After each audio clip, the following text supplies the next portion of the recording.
The third thing, like we said, that you want to plan very, very carefully is how much it's actually going to take for you to launch this business. If you understand your startup costs, it will help to clarify your way forward with making your business real. Okay. For example, after you start looking at your startup costs and your pricing and what kinds of things, your MVP is actually costing you for, you might realize that the way that you envision it, your costs are very, very high, and that you may need to look for partnerships to lower these costs, or try a testing phase, maybe renting stuff instead of buying it to keep your costs low. This might push you to research how to lower certain costs over others. It might push you to slim your MVP down even further so that it's even more minimal. It might lead you to understand just how many components you're really going to have to bring together to start this thing up, which will then help you to understand in which order you should work on them. Okay, so the thing about figuring out and looking at drafts of these costs is that it will help you to clarify your roadmap, your road moving forward. In the end, when you have a final startup budget that has been very well researched and adjusted over and over to make it as low as possible, this is what you're going to bring to your funder, to your investor, to your bank, to show them how much you'll actually need to start a business. Okay, so today we're just going to do a draft, just a draft.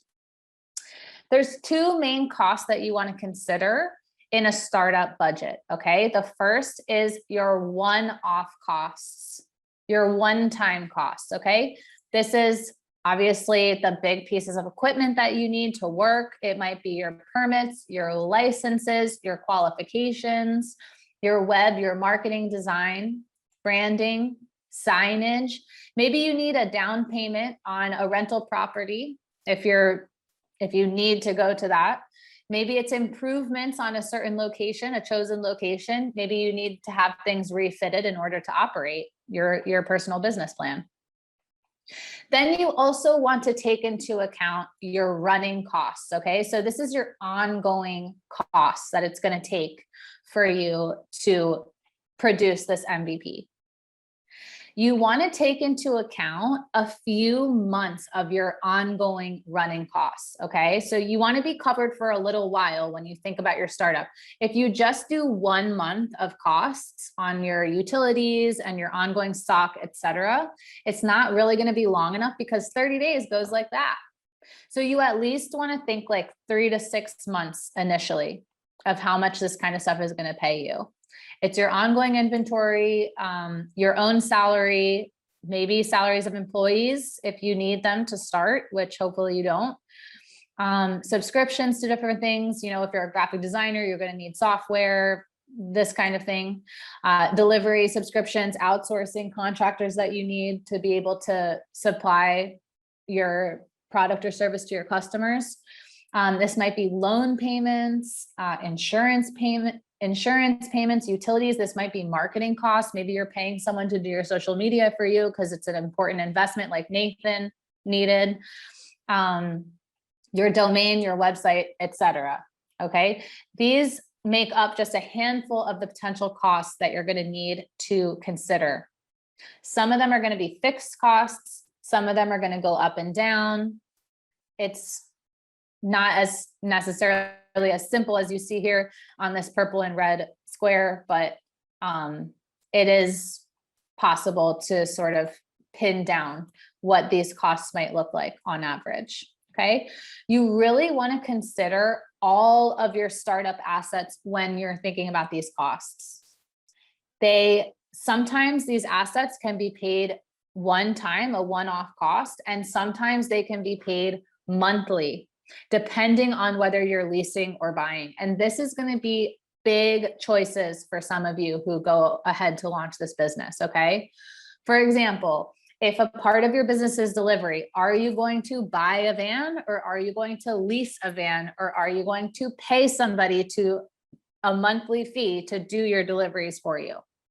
Is one example. Okay, so there are costs associated with some of these assets, and you're going to want to think about whether you need to buy them up front and throw down that investment off the bat, or whether you're going to maybe lease it on a payment plan. Maybe then you have to think about the interest that you're going to incur, or whether you want to rent or partner to get access to the equipment that you need for cheaper.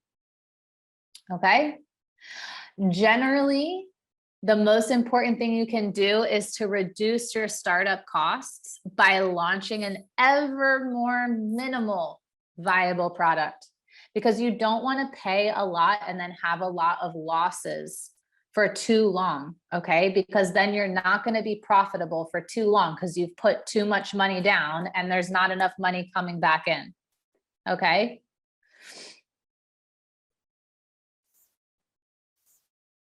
This is what it's going to look like on your financial planning tool on the startup costs tab.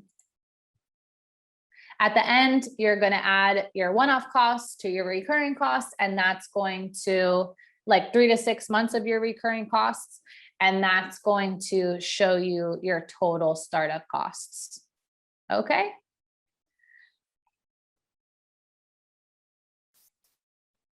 Let's give some examples. Remember our friend Dottie. Okay. Remember, Dottie is not going all in when she starts this business. Okay. She's got another job. She's just kind of dipping her toes in the water.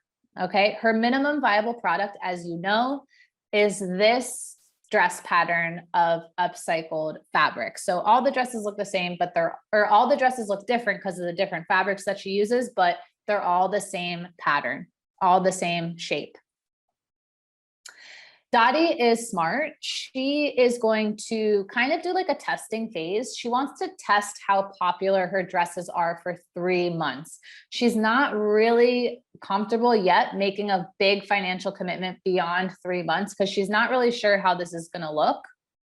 She has been smart to reduce her startup costs by first trying out her business model before committing to too many big upfront costs. Okay, so let's take a look at her one-offs. She's going to spend a total of only 702 GBP upfront.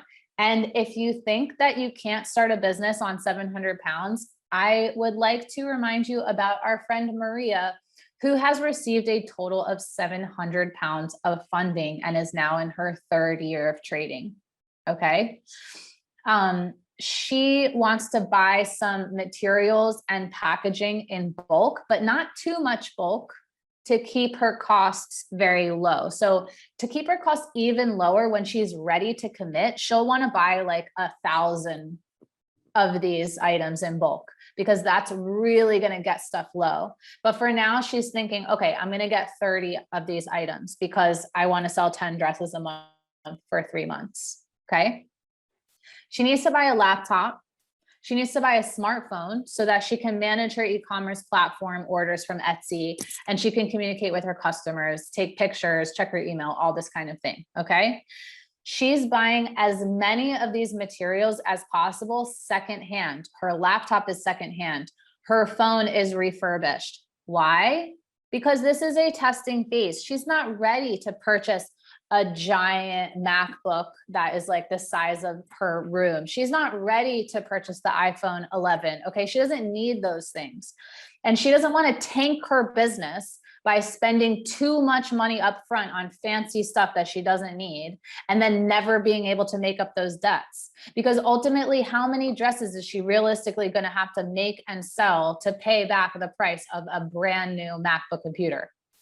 Okay, so she's being careful at first. She wants to make profit, not have a fancy computer. Okay, this way her costs are lower and her business will, as a result, be more profitable faster. Okay, so she's going to slum it for a little bit to see more gains in the end. Okay, she's a smart cookie.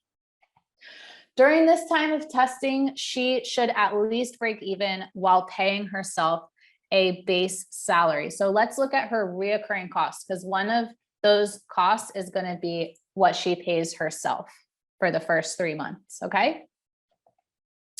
As you may have noticed, there is no industrial sewing machine in her one-off costs. And that's because, again, she's in a testing sort of phase. So she doesn't really want to spend 1,500 pounds on a sewing machine right now, because if she doesn't end up really continuing with this business model, she can just use her 150-pound Suzuki that she's been using for the past 10 years. Okay, so she is going to instead rent a desk at a local studio. It's a warehouse in her neighborhood where they have access to different kinds of creative equipment. So there's a sewing studio there, and she's not really paying too much to travel there all the time because it's near to her house. So she's thought about all of this. And the studio desk is 60 pounds a day. That sounds like a lot, right? It's almost the cost of a whole dress.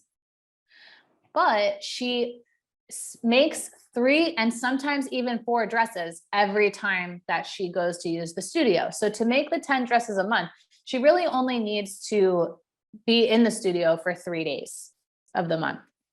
Okay, so it's actually not that big of a cost. She's expecting to make 650 pounds of revenue each month from the 10 dresses. As you know, that each cost 65 pounds, right? And so she wants to pay herself a base salary every month just to make sure.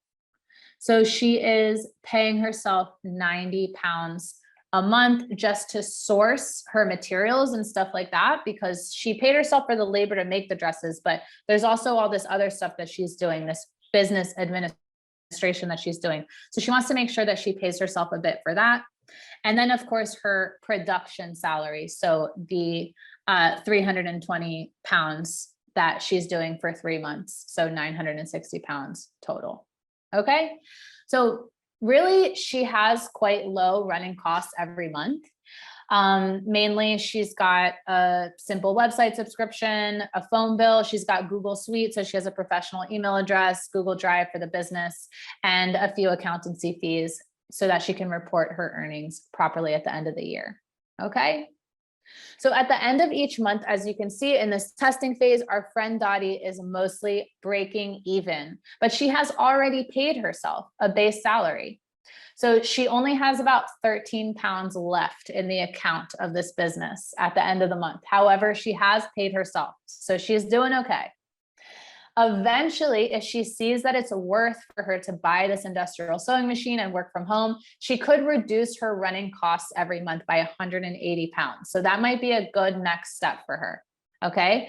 She also needs to learn how to become much faster at making these dresses and sell more dresses, like some of the people we're talking about earlier. She has a few different ways that she might be able to grow this business.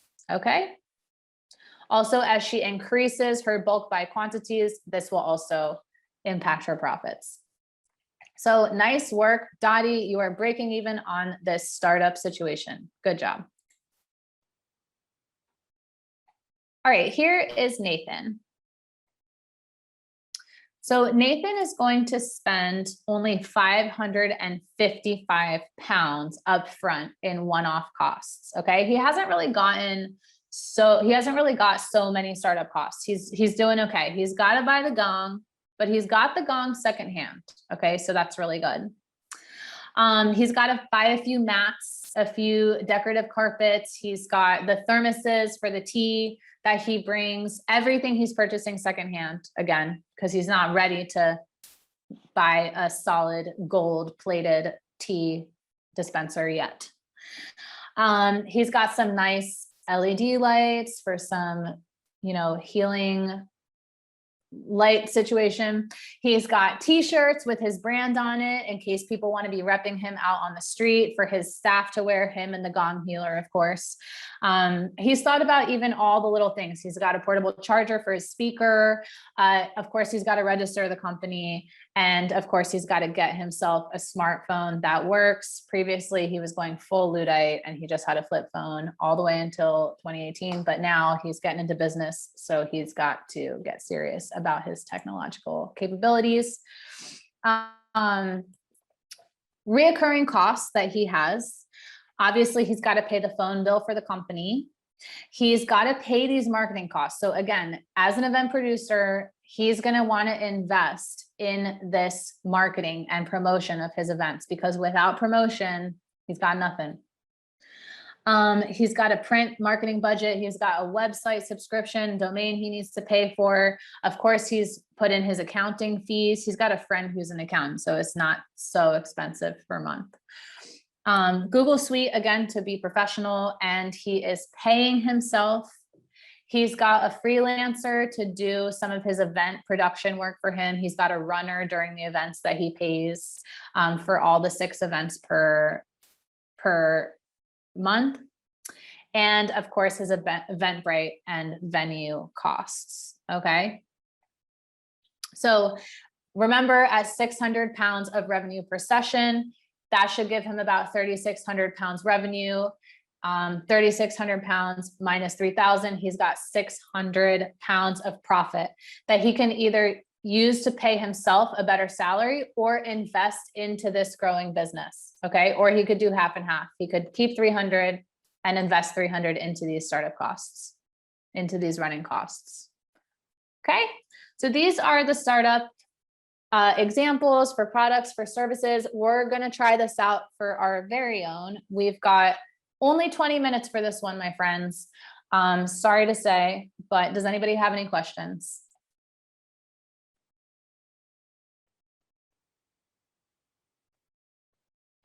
Pro tip for the startup costs: really spend the most time in this 20-minute breakout thinking deeply about all of the different things that you are truly going to need to start up this business. Use your business buddy as a sounding board to remember all of the different things that it's honestly going to take you to start this business. Insurance, qualifications that you need, equipment, all of it. Okay. Because once you have a really strong list of all the items that you need, you're of course going to have to do research to figure out how much these things tend to cost. So you're not going to know all the costs off the top of your head. You're certainly not going to know the lowest possible cost or source that perfect secondhand item that's really low cost. Okay. So maybe you're not going to have all the prices today. Of course you're not going to have it. Okay. So try to think mostly about what are all of the assets that you need to bring together to start this up. Minimum viable product. Okay.